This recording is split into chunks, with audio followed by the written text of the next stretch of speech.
Well, hey everybody, it's Sandy and welcome back to my channel dedicated to helping you advocate for your own health one topic at a time.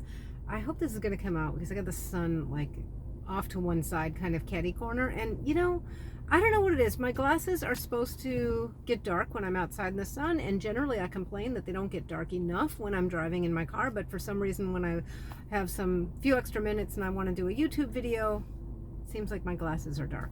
Sorry. Anyway, I wanted to do another check-in as to how it's going since my post Omicron bivalent booster and walking back mitigation, and I just wanted to give a couple other mentions as well, some new stuff. So first thing is I'm going to be traveling very soon. I told you guys I'm going to be going out of the country.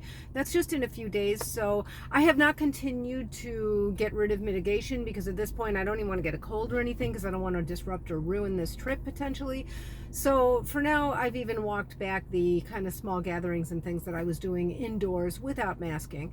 But I'm going to go back to where I was as soon as probably during the trip and definitely when I get back. So not much has changed there, but I've had a chance to really just read and digest a lot of the comments that I've been getting about my how I'm doing this, I guess, since my Omicron booster, because I had said I'm kind of making a paradigm shift here. And I got a lot of comments all over the board. And let me just say before I say anything else that I'm not telling anybody else what to do. And I don't want to tell anybody else what to do. I just feel that, to the extent that I'm willing to put myself out there and say, here's what I'm doing, and you guys get to see what the results might be like, it could be helpful to people. And I want to say thank you also for all the comments, because it's really been tremendously helpful. And what I've learned is that people are doing this all different ways. There are some people who are not ready to give up any mitigation at all. Everybody's got their own values on this. Everybody's got their, whatever issues they bring to the table, comorbidities and whatnot. And, we all have to kind of do our own calculus on this. But what I'm finding is more people than not, at least of the people who message me, are trying to get back to either their pre-pandemic life or some kind of a new normal with a lot less mitigation than they were using just even a few months ago. And that's, I guess, the group that I'm in. And so to the extent that it might help you, I'm just cataloging my experience here. I also want to talk about an analogy that I came up with because people have mentioned to me, there's always a risk of long COVID. That's true. I recognize that. I'm going to talk about that in just a second. And then I'm going to talk about a new program that I'm doing that kind of comes at a coincidental time. So now, as far as anything I'm doing differently, not really. I'm planning long term, I think, to mask in large indoor places that are crowded where there's no social cost to wearing the mask. I'm not going there to socialize, i.e. a grocery store or something like that. That's not changing. So in general, I was either doing things in small groups already. I do use my Tafix and my Anavid nasal sprays. I'm going to keep using those long term, but I was doing things in small groups, even indoors without a mask, and I'm going to continue to do that, but I've just taken a little break from it again because I'm going out of town and I don't want to mess up my trip. I am going to try to video even while I'm away, and I want to talk with you guys about the experience in the airport. Yes, I'm going to wear an N95 in the airport. I'm really not looking forward to the trip getting over there just because of that. Like I'm at the moment, I don't feel concerned at all about my physical safety, but I think it's going to be very unpleasant. So I'm going to try to talk with you guys during the trip if I can, but if not, I'll do a video shortly thereafter about, what just the travel part was like, and then I'll talk to you while I'm away as well. So anyway, so I haven't done that much different in that way, and same thing with my husband, but I am getting my head into a better place. And I guess there's two things. One is, like I said, there's an analogy I have decided to use, and some people are going to beat me up about this. Go ahead. Long COVID. I recognize that you can get long COVID even if you've been boosted, and even if you've, whatever, even if you're healthy. That's kind of a worst case scenario, and it's bad, and I don't want it. The good news is most cases of long COVID, it seems now, are they're not permanent. It seems that most people, whatever their issue is that's lingering, does get better. But the issue that I have with making a decision based on that anymore is that, there's nothing around the corner in the way of better therapeutics or, better vaccines or anything. There's nothing on its way to market that I know of. And there's no other realm of life where I make a decision based on the potential worst case scenario, or very few things, let's say. So like here I'm in my car, so driving, there's, lots of things that can happen when you drive. The worst case scenario can be life-threatening, life-altering, forever. And yet we all drive, all over the place, right? And get on other modes of transportation that potentially have other, worst case scenarios. So, there are other viruses that have long type syndromes. I had long shingles. I think I'm finally past that. I almost hesitate to say it out loud.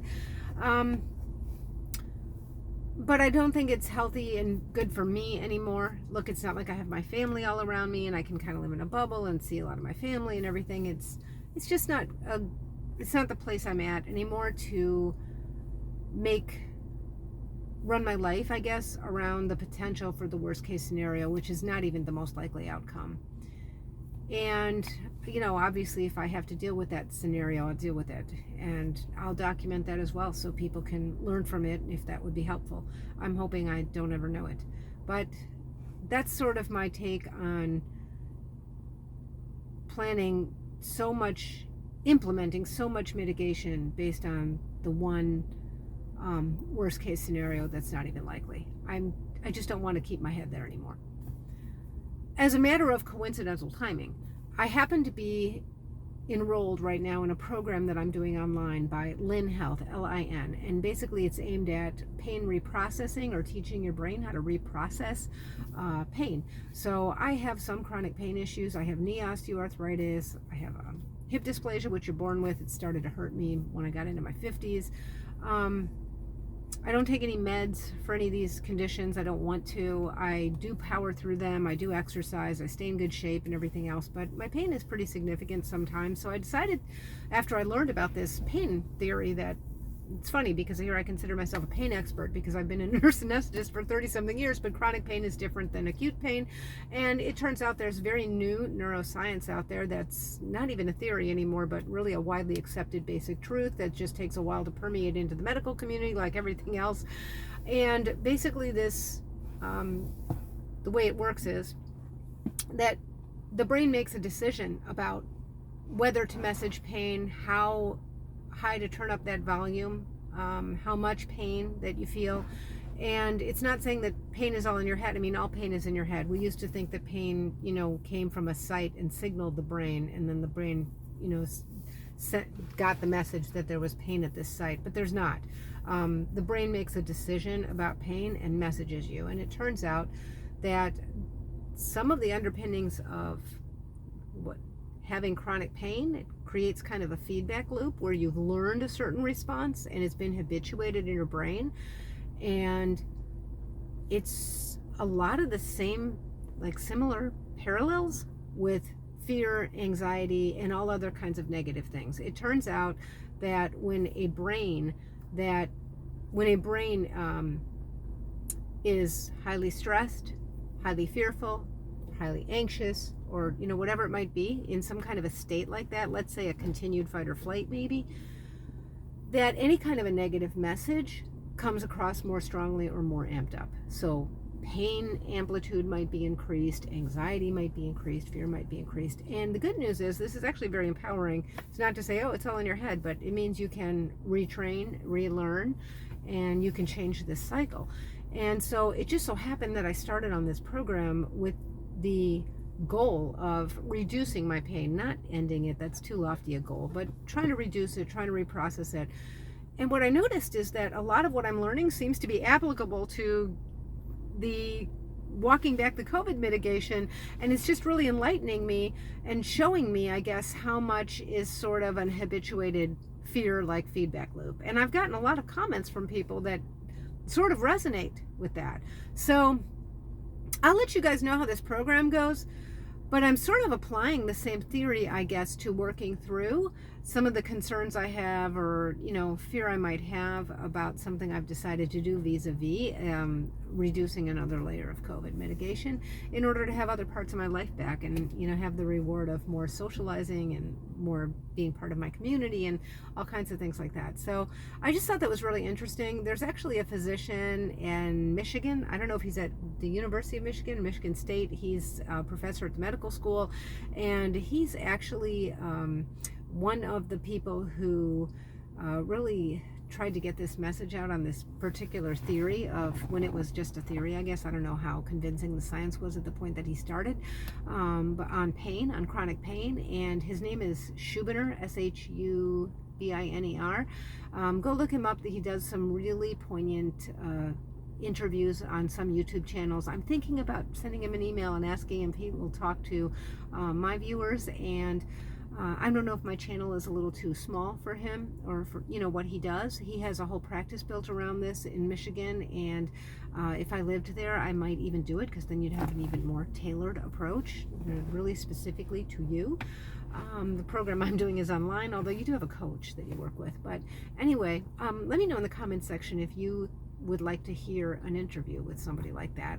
That doesn't mean I could get him, but I do recommend that anybody who's interested, either from a standpoint of pain or a standpoint of fear, anxiety, whatever, look up this person's work and even check out a couple of his books. He's written several books, and I think some of them are even workbooks. I just ordered one about, it has to do with pain, and it's like a 28-day program, and I don't have the book yet, so I'll let you guys know how that is as well if it's helpful. So anyway, I will keep in touch, like I said, while I'm away.